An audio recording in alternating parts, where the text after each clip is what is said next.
700 presenze per una delle campestri più classiche dell'inverno veneto. Con i big impegnati agli assoluti di Varese, il parco dell'area Fender di Vittorio Veneto ha ospitato la seconda prova del CDS regionale giovanile.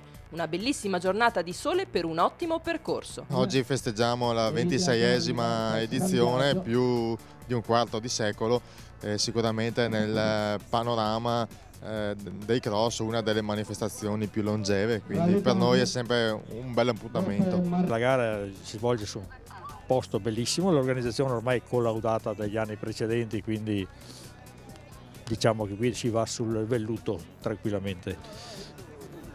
La partecipazione direi che è buona, numerosa, e quindi penso sia una bella giornata di sport, veramente. Il percorso lo si conosce, è stupendo, come è stupendo sicuramente l'habitat in cui si è corso oggi.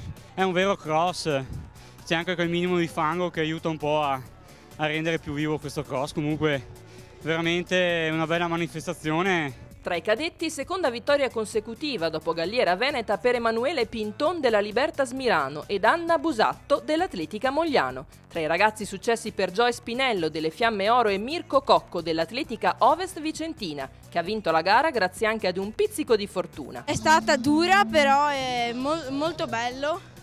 È stata dura, alle curve erano molto infangate, però alla fine ce la si è fatta. È molto bello perché insomma è stata stupendo proprio, sono contenta di questo risultato.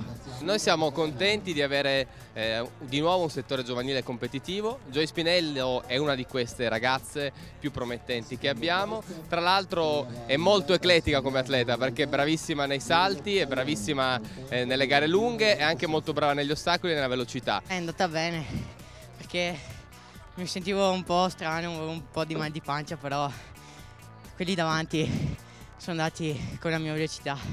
Allora sono riuscito a superarli poi alla fine.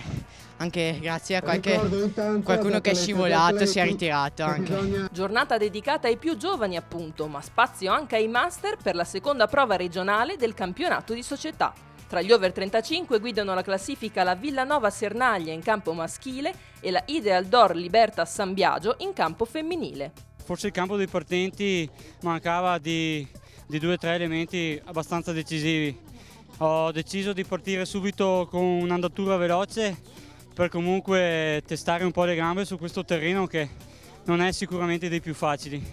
Comunque sì, bene dai. Un po' di fatica, tante curve, ma i cross sono belli per questi. Me l'aspettavo perché come l'altro anno un bel percorso, sempre stupenda, non mancherà mai, molto veloce, non spezza mai il fiato perché sali e scendi, però fantastico. Me l'aspettavo perché la tecnica è tanto che faccio podismo, perciò l'obiettivo l'ho raggiunto anche quest'anno.